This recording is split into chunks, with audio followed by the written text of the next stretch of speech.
Good evening, ladies and gentlemen, and welcome to the first and only debate for the leader of the anti-Trump rebel group. Ladies and gentlemen, this group has sprung in popularity due to the recent election of an orange alien with a rather strange animal on his head. The monumental circumstances and importance of this rebel group have catapulted it into the international spotlight, where many distinguished candidates have attempted to establish themselves as the best leaders for this position. After weeks of campaigning and effort, the final candidates for the group have been decided, and now shall attempt to gain your precious vote to free the world from certain impending doom. Ladies and gentlemen, please welcome our candidates. Toussaint Louverture from Haiti, Emilio Aguinaldo from the Philippines, and Su Si from China. Each candidate shall be allowed a quick 15-second introduction to the voters, followed by a series of questions.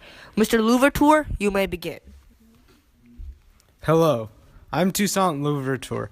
I am known as the leader of the world's first successful all-black republic and used my superior leadership abilities to lead my fellow people to victory over the evil white supremacists of Saint-Domingue.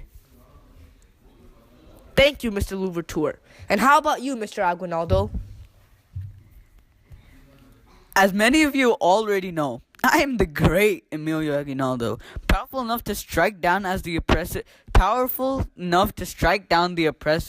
rule of the dastardly Spaniards. By my power alone, I declared the Philippines to be independent, therefore establishing myself as the first president of the greatest nation in the world. I am truly... Sorry, Mr. Aguinaldo, we appreciate your beliefs, but your time is up, and we already have to get to Miss Z. How dare you interrupt me? The divine commander of the Philippines? You shall address me with respect, or face the consequence. I'm sorry, Sir Aguinaldo, but we'll move on to Miss Z now.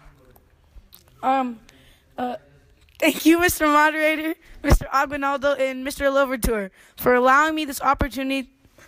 Throughout my whole life, I fought for Native rights, and I was strictly against the oppressive spread of Christianity and helped purge my country of evil Western influences. Thank you for each of your fantastic introductions. Now for your first question. How do you believe the Enlightenment influenced the ideas of the revolutions? Miss Z, you can start. Please quiet down, crowd. I know that you're excited, but we need to continue on with this debate. Miss Z. If I may, I believe that I was a pivotal to the role of the successful Boxer Rebellion due to my central role as Empress of China. As the ideas of enlightenment from Europe came into China, our identity as the Chinese was being robbed by the English.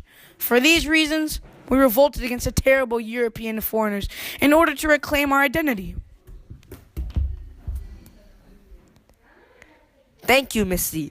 Now, Mr. Louverture, you may answer the question. Thank you.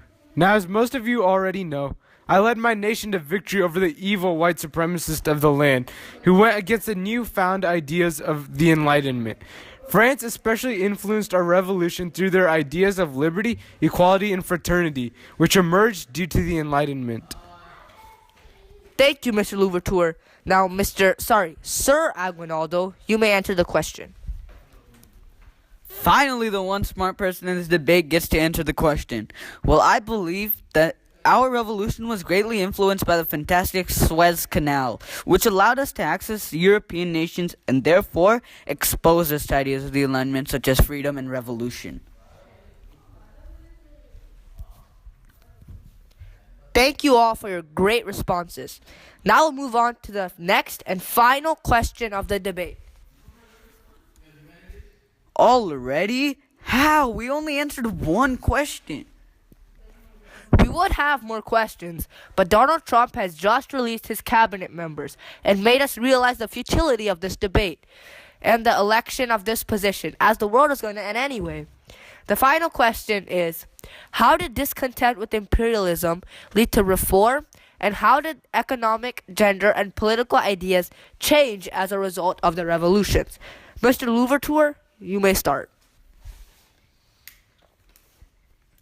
Well, In our nation, we were angered at the mistreatment of slaves. We were the majority and the major source of economy in our nation. And so why were we treated poorly? After the revolution, we abolished ideas of discrimination present in our imperialistic society and imposed a more free political system with a less oppressive government system, with no slaves used to propel our economy. Miss C? In China, we were beginning to lose our identity and our culture due to the influx of European immigrants who also took over very important native Chinese jobs. As we forced the Europeans out, we restored our earlier system of governance and changed our economy to reflect this change towards older Chinese ideals. As for us, as speaking for the Philippines, the best revolutionary nation, we were discontented with the imperialist attitude and oppressiveness with which the Spanish ruled our nation. As we revolted against the Spanish and eventually won, we aimed to appoint a less oppressive, more open government that didn't force lesser people into becoming oppressed by the economy. All right, thank you all for your responses. That's all that we have time for today. Thanks for joining us today, and we desperately pray that you make the right decision, for the fate of our world may depend on it.